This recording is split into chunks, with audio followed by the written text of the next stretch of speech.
மணி tax நேயர்களுக்கு வணக்கம். இன்னைக்கு திரைவிமர்சனத்தில் நாம் பார்க்க போகிற படம் ஓஹோ எந்தன் பேபி. விஷ்ணு விஷால் ஹீரோ, இவருடைய தம்பி ருத்ரா ஹீரோவாக நடிச்சிருக்காரு.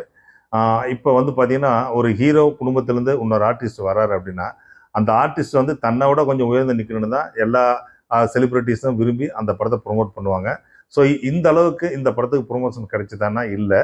ஏன்னா அந்த படம் வந்து விஷ்ணு விஷாலினுடைய தம்பி நடிச்சிருக்காருன்னு தெரியும். பெரிய அளவில் ப்ரொமோஷன் இல்லைனாலும் இந்த படம் ரிலீஸ் ஆன பிறகு இந்த விமர்சனத்தை பார்த்துட்டு இந்த படத்தை வந்து நீங்கள் பார்க்கறதுக்குள்ள சந்தர்ப்பம் இருக்கா இல்லையா அப்படிங்கிறது தெரியும். இந்த படத்தினுடைய கதை என்ன? இந்த படத்தினுடைய கதை வந்து ஹீரோ ருத்ரா வந்து மிஸ்கிரண்ட் அசிஸ்டண்டாக இருப்பார். அவர் வந்து விஷ்ணு விஷால் நடிகராகவே நடிச்சிருப்பார் இந்த படத்தில். அவர் ஒரு கதை சொல்ல போவார். ஃபஸ்ட்டு கதை பிடிக்காது, ரெண்டாவது கதையும் பிடிக்காது. உடனே அவர் என்ன பண்ணுவார்னா, மூணாவதாக தன்னுடைய லவ் ஸ்டோரி சொல்லுவார். அது ஒரு 3 செக்மெண்ட்டாக இருக்கும். 2 செக்மெண்ட் சொல்லி முடிப்பார். 3வது செக்மெண்ட் ரொம்ப இன்ட்ரெஸ்டிங்காக இருக்குது, சொல்லி முடியும் அப்படின்குள்ள தான் சொல்லுவார். ஹீரோ சொல்லுவார், சார் 3வது செக்மெண்ட் வந்து இன்னும் என் லைஃப்பில் நடக்கலை, அதுக்குள்ளே என் லவ் பிரேக்கப் ஆயிடுச்சு அப்படின்னு சொல்லுவார். அப்போ வந்து விஷ்ணு விஷால் சொல்லுவார், அந்த லவ்வை நீ கண்டினியூ பண்ணு, அதுக்கு அடுத்து என்ன நடக்குதுன்னு தெரிஞ்ச பிறகு இந்த படத்தை எடுத்தோன்னா பெரிய ஹிட் ஆகுன்னு சொல்லுவார். அதுக்கு பிறகு ஹீரோனுடைய லவ் ட்ராவல் என்ன அப்படிங்கிறது தான் இந்த படத்தினுடைய மீதி கதையை. இந்த படத்தில் மிதிலா ஹீரோயினாக நடிச்சிருக்காங்க. கிருஷ்ணகுமார் ராம்குமார் இந்த படத்தை டைரக்ட் பண்ணியிருக்காரு. அவர் ஒரு ஆர்டிஸ்ட்டு. இந்த படத்தை வந்து முதல் முறையாக டைரக்ட் பண்ணியிருக்காரு.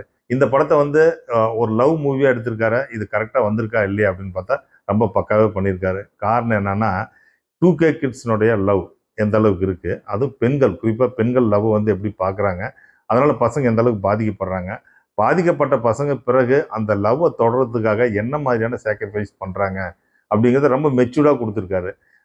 இந்த கதையை பார்க்கும்போது எந்த இடத்துலையாவது மற்ற படங்களுடைய சாயல் இருக்குன்னா நிறைய இடத்துல இருக்குது. பட் இருந்தாலும் இந்த ஆர்டிஸ்டுங்களை ஒரு வேலை வாங்கின விதம், இவர் சொன்ன ஒவ்வொரு சீனும் வந்து பார்த்தீங்கன்னா ரொம்பவே லாஜிக்காகவே இருக்குது. இந்த படத்தினுடைய ஹீரோயின் பார்த்தீங்கன்னா மிதிலா.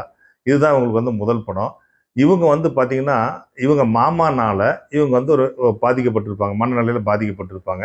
அதை வெளிக்காட்டிக்க மாட்டாங்க. பட் இருந்தாலும் ஹீரோவை பார்த்த பின்னாடி அவர் மேலே லவ் அஃபெக்ஷன் வச்சுட்டு திரும்ப ஹீரோ வந்து ஏன் இவங்களுக்கு பிடிக்காத போகுது, தன்னுடைய மாமா எப்படி இவங்க வந்து கம்பேர் பண்ணி பார்க்குறாங்கக்குள்ளலாம் பார்த்தீங்கன்னா ஒரு பெரிய மெச்சூர்டான நடிப்பே கொடுத்துருக்காங்க. அதுக்கு அடுத்தது ஹீரோ ருத்ரா. அவருக்கு ஒரு பிரச்சனை, ஹீரோயினுக்கு இருக்கிற மாதிரி இவருக்கு ஒரு பிரச்சனை.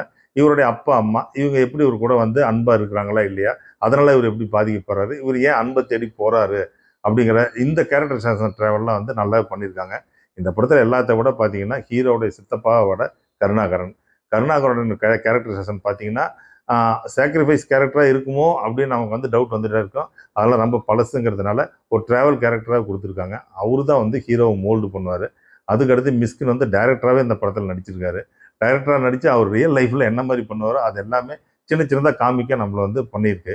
ஸோ இந்த படத்தை முழுசும் பார்க்கும்போது பார்த்தீங்கன்னா 2K கிட்ஸ் பார்க்க வேண்டிய ஒரு படம் தான். அதை வந்து ரொம்ப மெச்சூர்டாக கொடுத்துருக்காங்க. விஷ்ணு விஷால் இவ்வளோ படங்களில் நடித்து அவர் டெலிவரி பண்ண முடியாத பெர்ஃபார்மன்ஸை எல்லாமே இந்த படத்தில் முதல் படத்திலேயே அவருடைய தம்பி ருத்ரா பண்ணியிருக்கிறது தான் அவருக்குள்ளே இருக்கிற நடிப்பு திறமையை வெளிக்கொண்டுட்டு வந்திருக்கு. இந்த படத்தை வந்து நீங்கள் ஒரு ட்ரிப்பு சந்தர்ப்பம் கிடைச்சா கண்டிப்பாக தேட்டரில் போய் பாருங்கள். ஒரு புது எக்ஸ்பீரியன்ஸ் கிடைக்கும். மணி டாக்ஸ் நேயர்களே, இந்த படத்தில் வந்து இன்னும் நிறைய கேரக்டர்ஸ் நடிச்சிருக்காங்க. நம்ம ஏற்கனவே வந்து ஒரு 20 வருஷம் முன்னாடி டிவியில் ஆங்கராக பார்த்தவங்க எல்லாமே நடிச்சிருக்காங்க. கஸ்தூரி நடிச்சிருக்காங்க. அவங்க பேரெலாம் சொன்னால் உங்களுக்கு படம் பார்க்கும்போது அந்த சர்ப்ரைஸ் போயிடும். நீங்கள் அந்த படத்தை பாருங்கள். உங்களுக்கு பிடிச்சதா நீங்கள் லைக் பண்ணுங்கள், ஷேர் பண்ணுங்கள், சப்ஸ்கிரைப் பண்ணுங்கள்.